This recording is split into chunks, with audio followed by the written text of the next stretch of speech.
Yes, it's that time of year again where we run down the top 10 best hit songs of 2024. I've been throwing my hat into the ring for the past few years with this content and been adding to the many great content creators, by the way, who do exceptionally good top 10 hit song lists every single year. And since about 2022, I thought, you know what?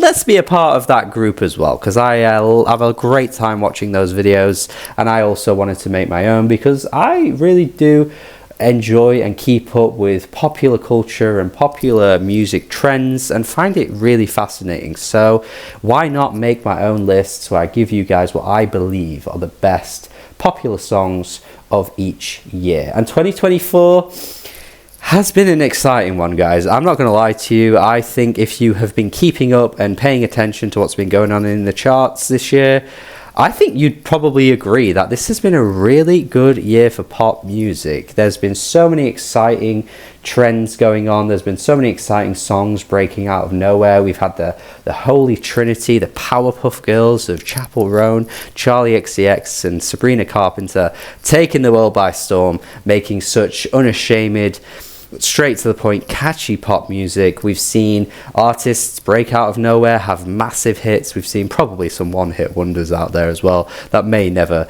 see the light of day again. I'm pretty confident in some of them without naming any names. And we've had one of the biggest cultural events we've seen in music for God knows how many years. One of the biggest moments in hip-hop we've ever seen ever, with the Kendrick Lamar-Drake beef, which brought out such an exciting time to be paying attention to music. I've got to say, I feel sorry for anyone that isn't that bothered about hip-hop, because that run from March to May, so exciting. This year has been fun, guys. This year has been bloody fun for pop music. I am not going to hold back on that. I think it's been great. Some of the best hit songs we've had in a long time. I had to make this list. This list had to come out. So stick around, get tucked in. We're going to be talking about the best popular songs of 2024. And yeah, if you like this content, please share it around. Please maybe even consider checking out my Patreon as well. Would love to see you guys contribute over on there. But at the very least, share the video, like the video, subscribe to the channel. Stick around for more 2024 content, because we've got plenty more coming. And hopefully you agree and enjoy this list, because I think there's a lot of songs here that are pretty much undeniable and agreeable. As ever, I'm going to hit you guys with some honorable mentions. Want to start with Timeless with Playboi Carti and The Weeknd teaming up for a track that went super viral based on its live show, and it felt as though that they just kind of had to put it out there because of how people were demanding that song to come out. And I've got to be honest, I've not really been into anything Carti's put out in the last year at all. I've had a couple of reactions on this channel, I think. Not really keen on the songs that I haven't reacted to on the channel. I've just been listening to them in passing. Even All Red I didn't think was all that good. Carti for me is kind of testing my patience a little bit, because I'm just not sure how much I'm really into this whole deep voice thing that he's been throwing out there, and the songs themselves just aren't memorable to me at all. But this collaboration, from the minute I watched that live performance, I was like, okay, yeah, this is exactly what I want from Carti. He's just fitting the vibe perfectly. He's kind of doing a bit of a blend of his new style and his old style with the voice, and then of course The Weeknd coming through as well, with just kind of taking it a little bit back to his roots, with the more mysterious R&B vibes that come through. I think it's such a cool song. It's not one that I think is, a top 10 certified instantaneous got to be on the list, but it's a track that I've been going back to quite a bit and had to mention it as an honorable mention. Also want to mention Nothing Matters by The Last Dinner Party, who put out a great album this year and also ended up seeing a bit of success with this track, which has been out some time. I think it did even make the FIFA soundtrack for the last FIFA game, but seemed to be lingering on the UK charts and only around the sort of 15-ish, 20-ish space for a couple of weeks. Actually, it stuck around for a little while. So when I saw that it was in the charts, I was like, look, any time to praise these guys. I think they're one of the most exciting bands out there at the moment. Such a great callback to 70s pop rock with their sound. Some Florence and the Machine coming through, some Marina and the Diamonds, back when Marina and the Diamonds was really good. That kind of influence is really shining through into their music, and I am a big fan of them. I'm not gonna lie. There's a lot of discourse around them, particularly within the UK and UK media outlets kind of always having something to say. But yeah, I think they're really good, and I was really happy to see this song have a bit of a moment this year. Has to be an honourable mention for me. And then finally, my third honourable mention, I usually only do two or sometimes only one, so that's, again, this year's been good. And there were a few others I ended up missing off this list too. So this year's been good. It's been a good year. I keep telling you, man. Apple with Charli XCX. Of course, Charli had such a great moment with Brat Summer this year, and Apple ended up having a bit of a viral dance moment too. The dance is really fun. I'm not a good dancer at all, so don't ask me to do it because I ain't good at it. I can't do it. Right? I just can't do choreography. Okay, watch me on Just Dance. You'll be entertained by how not good I am. But yeah. Great song. I really like the lyrical motif as well, which has ended up going quite under the radar because of how viral the song ended up being. Nobody really talks about the idiom that she throws into the track about the apple not falling far from the tree, how she ultimately is turning into her parents, that kind of thing. The cycle continues, the perpetuation of just people, you know, becoming their parents, and it kind of going on and on and on. I think it's a really cool lyrical track, actually, to say that people say that this album isn't lyrical or interesting at all, which I'm not entirely against. I know Charli isn't the most lyrical, but I think she did a good job with putting this song together. It's really catchy, yeah. Let's get on to the top 10 now, though, because that's where we really want to be. Yeah, let's get it sticky.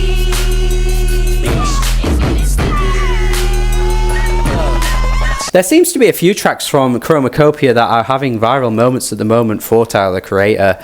Like Him seems to have started bubbling a little bit, which is really cool to see.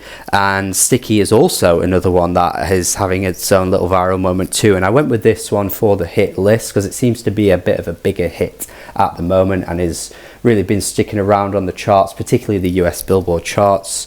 And yeah, this song is just such a... It's such a fun ride. Like, it's absolutely bonkers. It's absolutely ridiculous. There are parts that sound really like DIY and goofy and almost like pots and pans bullshit music, honestly.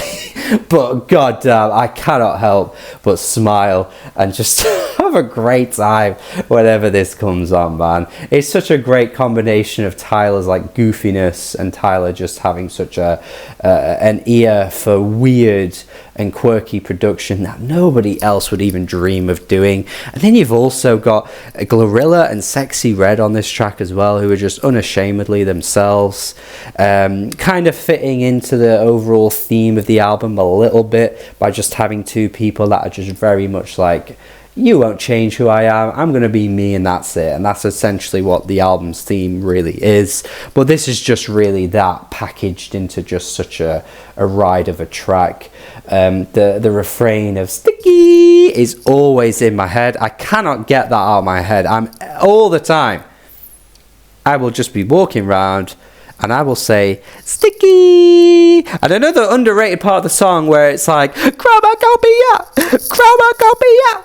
Chromacopia! Oh, it's so good. It's so stupid. It's so fun. I just love the fact that Tyler just went all out with this bonkers stupidity, and it ended up sounding really fun. I'm not going to say that this is going to be a song that everybody likes. I really don't think a lot of people would like it, actually.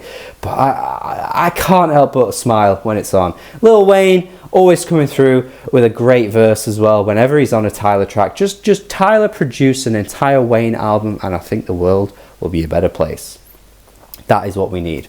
Yeah, great track. Taylor Swift is absolutely under no threat of having her main pop star girl status taken away from her, and she won't lose it anytime soon.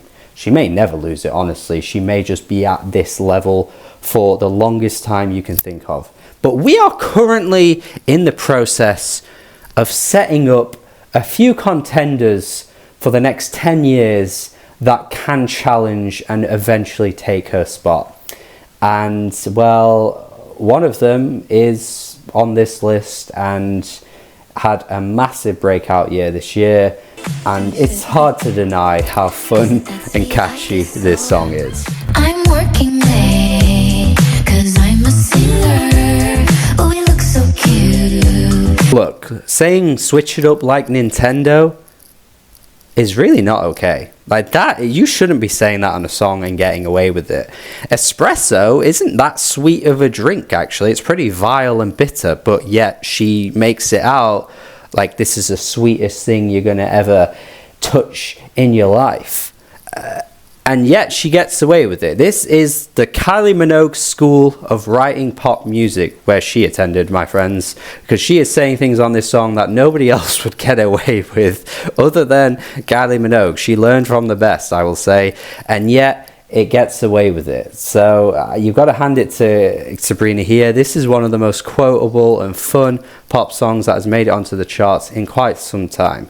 And it's not even that original. Actually, this is very much Say So regenerated into a new form, and Say So only came out like 4 years ago.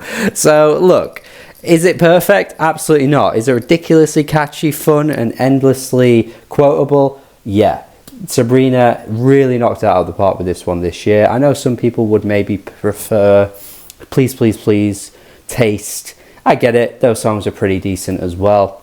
But I think Espresso is undeniably the smash hit from the album, and is one that I think will always be lodged in our memories, and always be one that the minute it comes on, you're just instantaneously going to sing every damn word. She threw something into this song that is very hard to shake off, and yeah, this has put her in that potential main pop girl status for quite some time now if she keeps this up. I actually would say personally I prefer Juno from the album. That song has started to bubble a little bit on the charts, but it's not quite becoming a smash hit. I think if that was one of the big hits from the album, it would have been on this list. But honestly, who can deny Espresso? I don't think it's maybe quite as great as some people have made it out to be this year. I think it's a fun pop song. I think there are obviously 8 other songs better than it that have made it into the charts. Clearly it's at number 9, but yeah, hard to deny and endlessly fun. What can I say?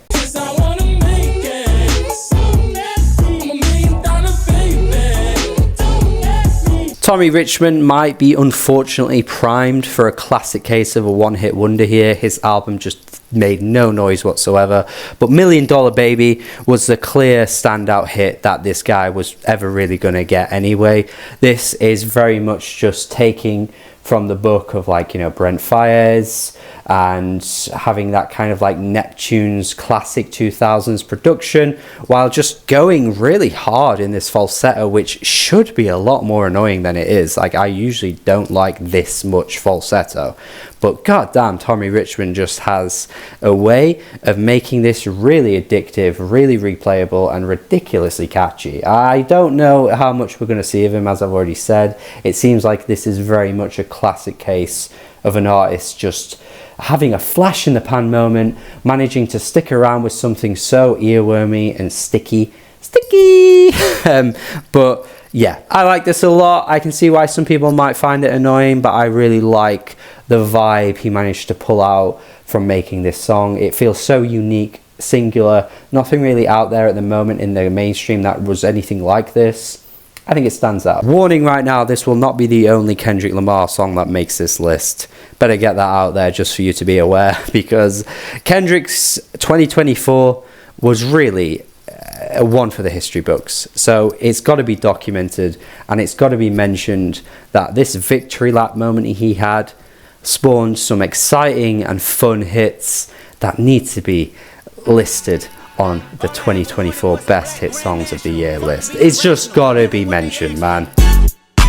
It's not enough. Few solid niggas left, but it's not enough. Few bitches that are really stepped, but it's not enough. The cool thing is that TV Off is just one of many hits that came out of GNX, and clearly songs that are going to be sticking around and going the distance for some time. He was one of the only artists in history to occupy the entire top 5 on Billboard, which only Taylor had done before, only Drake had done before, and the Beatles had also done it before too. So, you know, if you are somebody that doesn't think Kendrick is that popular, you're going to have to rethink and change your mind. Sometimes you can just be presented with new information and realize that Kendrick is clearly the king right now and is much bigger than I think some Drake fans want to give him credit for.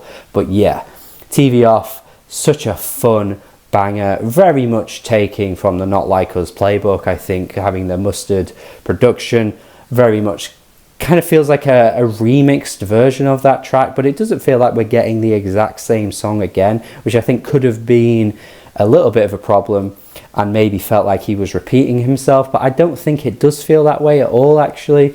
And come on, man, who is not out here enjoying Mustard? Like, what? Come on. Hearing him yell that and saying it again, you're doing it once was bad enough, but doing that twice on the song was ridiculous. Like, it is just so much fun. Endlessly quotable as well. Similarly to what I said about Sabrina, this is like the quotable version of that in rap form for me. Yeah, just a lot of fun. The West Coast flair coming through. Kendrick just sounds like he's having fun. Kendrick just sounds like he's not really giving much of a care of anything, and finally he's just ready to just rap about anything. Like, there's no concept, there's no double entendres, there's nothing that's making you think, oh, this is about this, is about that. Nah, he's just going straight to the point, being direct, and goddamn, it's fun.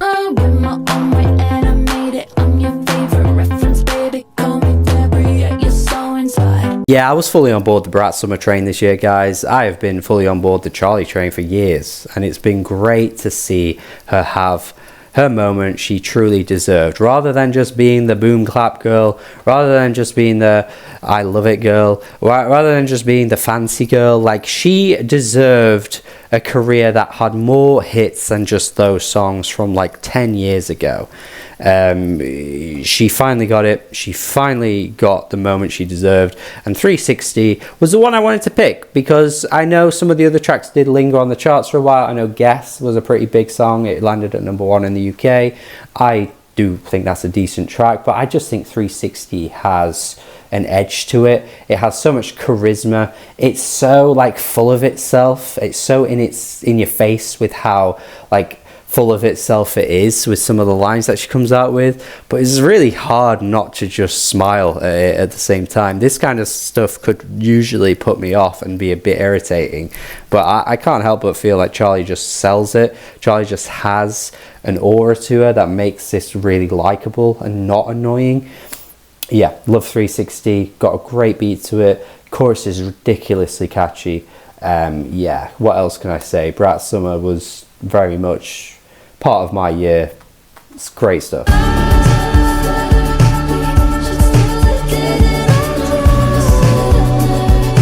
I think we also have to mention how Billie Eilish is very much primed to be one of the big main pop girls for some time in the future, and she's had that locked in now for a few years. I mean, her first album was a massive success, and she hasn't really slowed down or dropped off since, and I think she came to her absolute peak this year with Birds of a Feather. I think there's something about this track that just feels so definitive to what Billie has been trying to do now for so long, because at first we could hear the voice. It was there, but it was subdued and it was a bit whispery, and it wasn't quite allowing itself to spread its wings like it does on this track here. And I think she's really now shining and showing us how bloody good of a singer she is. The notes she can reach are just phenomenal, and I think that's what makes this song, because the song itself, if you listen to the beat, doesn't really change up too much. It doesn't really go anywhere per se, but it's her voice that just carries this song and just elevates it. And each time you reach the next chorus, there's just something else that she's doing with her voice that takes it up a notch ever so slightly, and I just think it's absolutely brilliant. I really do think this is her best song so far. I love the synth flutters at the end of the track where it's like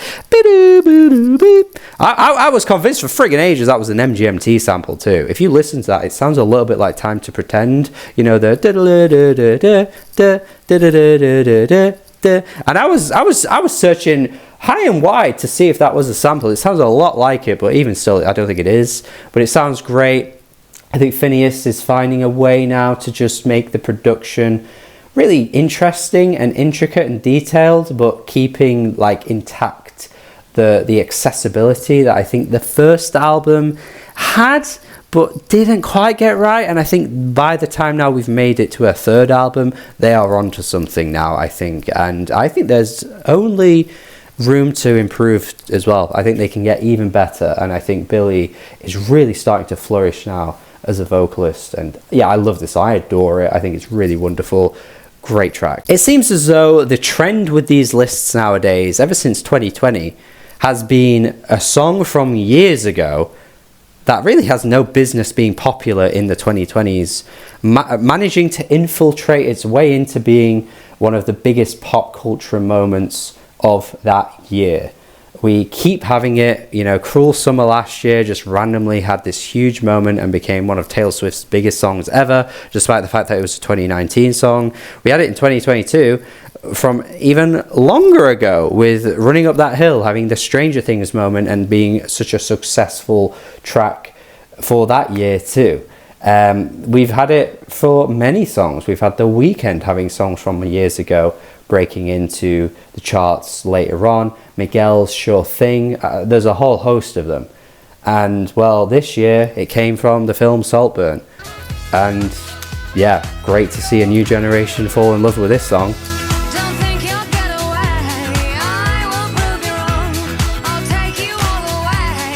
I've spoke about Murder on the Dance Floor at length on this channel before. It made its own video where I talked about the 5 essential new disco tracks in which that song made it onto, and I spoke about how much I love that track there. So if you want to see me absolutely gawk over this song, there is plenty of places you can look for online for me talking about it. But yeah, Murder on the Dance Floor is an absolute stone cold classic that honestly, because of how good this year has been, like, this could have easily been number 1 in any other year because Murder on the Dance Floor is just that good. Sophie Ellis-Bextor killed it, man. The performance is fantastic. The instrumental is slick as hell. And one of the rare moments in music where I think the pre-chorus is better than the actual chorus itself. And that's not even against the chorus. The chorus is fantastic, but the moments leading up to it I think are absolutely brilliant. Yeah, this is a really, really catchy, slick, ridiculously, immaculately produced song.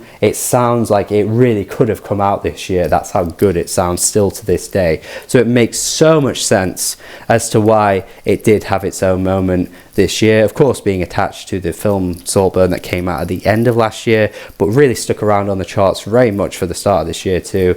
Yeah, love to see this. Great track. And who knows what's going to be next year's random song that makes it onto the charts that came out years ago, because it seems to be the current thing with TikTok and songs trending and songs making it into films and TV. Like, it seems to be the current thing. New generations getting their ears onto older classics. Who knows what's next? Talk about absolutely shaking up the game. And let's be real, man. Can Kendrick Lamar be topped when it comes to that? Because we've had the Control verse, and now we have this verse that set up one of the greatest beefs we've ever seen.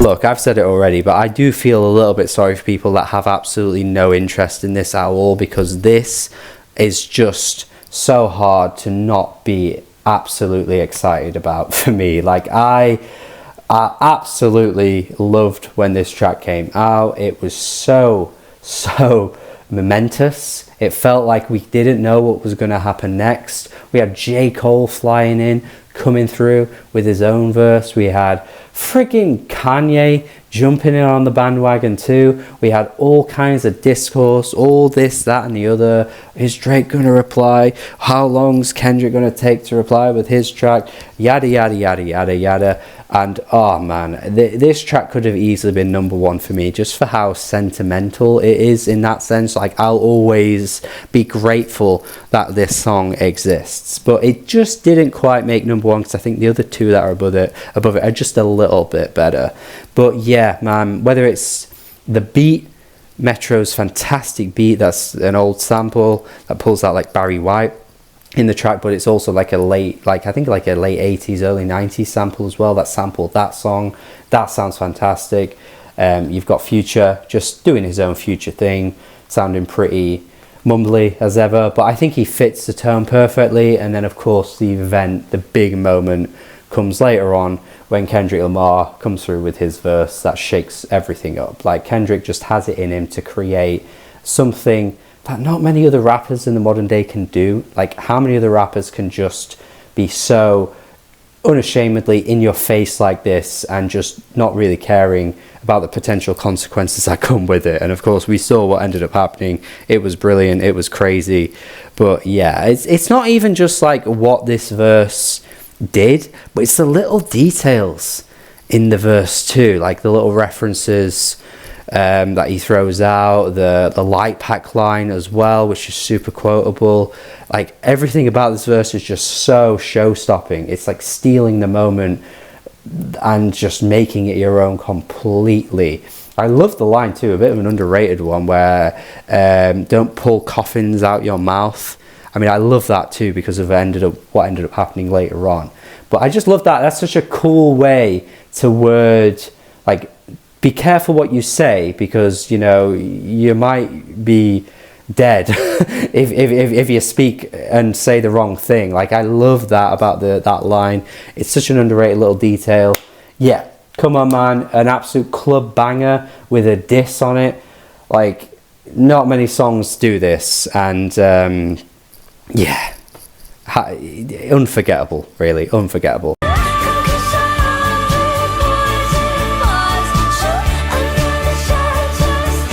Chappell Roan's success has definitely been one of the most lovely things to see, I think, in 2024. When you have somebody that broke out in the way that she did, it just gives you hope for potential artists being able to do this in the future.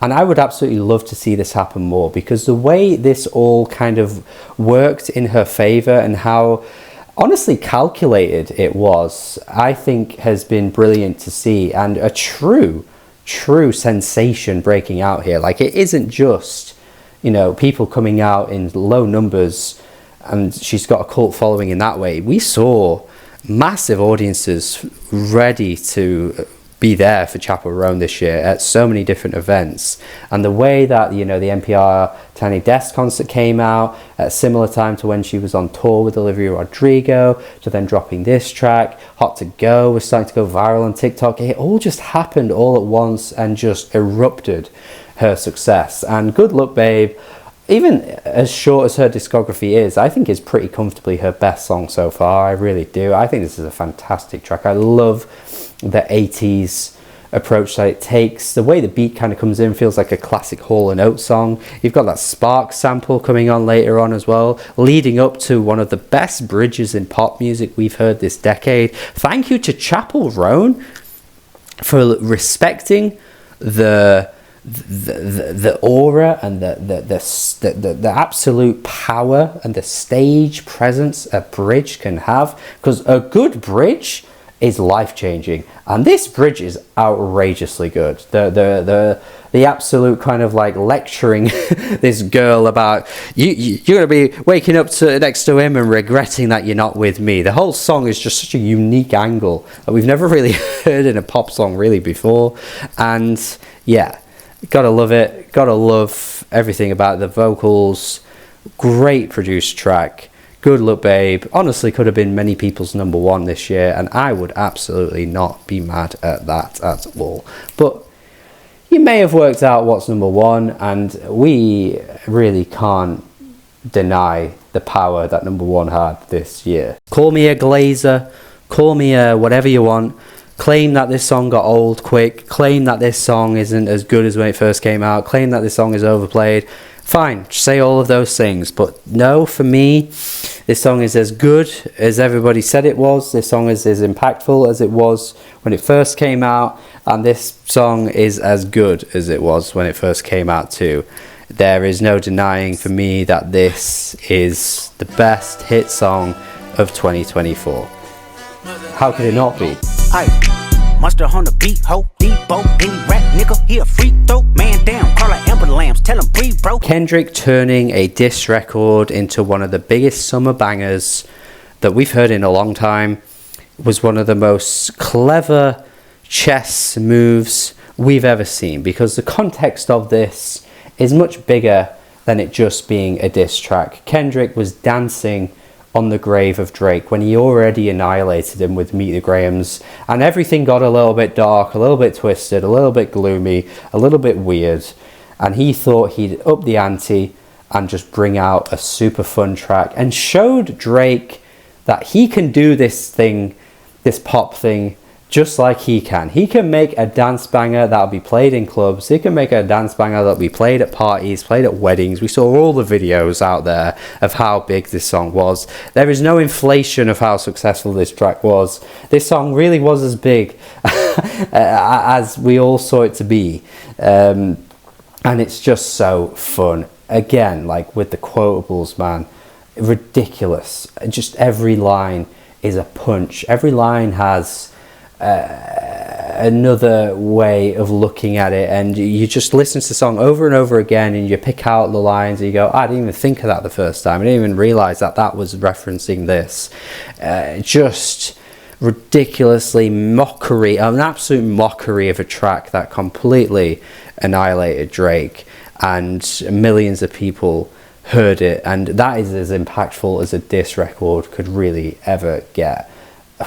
Just fantastic mustard beat production, incredible stuff, great catchy hook. Every line sticks in your head, every line is lodged in your brain, every line is hilarious and is as hilarious as it was the first time you heard it. Every line is believable as well. Every line is backed up with something that is plausible and is something that is easy to find and look up yourself and believe about Drake. This is the thing about what Kendrick did on this track. He is so convincing. He is so believable, as I've used that word already. He's so convincing what he says. You know that Drake's had a weird history with girls. You can look it up. It's all online for everybody to see, everybody to look for themselves. And it's like, yeah, this sounds true. Some of it might be exaggerated, some of it might not even be fully the truth. Kendrick might have been spinning things just to punch down on Drake, because Drake talked about Kendrick's family and mentioned, Whitney by name first. So Kendrick just went really hard and went further harder on Drake back. Yeah, sure, but it still is convincing. It still sounds like it's true. There is still some truth to the things he said. The last bit as well, the last verse, the colonizer stuff, I think is some of the sharpest writing on the track too, because that again is something people have been saying about Drake for the longest time. It's something that people have been saying, that Drake picks and chooses different cultures just to make his own and for his own benefit, and isn't really respectful of them. And yeah, just such a fun song. One of the most hardest diss tracks we've ever heard. It had to be number one. This track is a game changer. This track isn't anything we've ever heard before in the mainstream. This isn't anything we'll ever see again in the mainstream, I don't believe either. This is the peak of what hip-hop can be. And it is quite easily, for me, the best popular song of 2024. And that is it from me. Even back in 2017, I wasn't this excited or praiseworthy of Kendrick's stuff. I'm not the biggest fan of Damn, and that's quite easily his most successful album too. So look, let me just say right now, you can call me a stan all you want, but seriously, I just think this really was Kendrick's year. He's got 3 songs on this top 10. There's no other year where I would have put this many on my top 10 popular songs of the year list. But yeah, Kendrick had this year in lock. He's the MVP of 2024. One of the biggest years for a rapper we've really ever seen, like individual years, I think, as well. Truly sensational stuff. Truly just absolute cinema. Just fantastic, man. And what a year it's been. There could have been 3 or 4 songs that could have been my number one, honestly. And yeah, I still would have been happy with any of them making my number one. So really good stuff. Great music in pop this year, I think. And hopefully you agree. Let me know your thoughts. Do you agree with this list? Do you disagree? Let me know, what would your list be in the comments. Have a good day. Subscribe as well. Stick around for more lists coming as well. We've got the proper best songs of the year list on the way. All songs culminating any genre. That's on its way. Best albums of the year, all kinds of stuff coming. So please stick around. Do have a good day, and goodbye.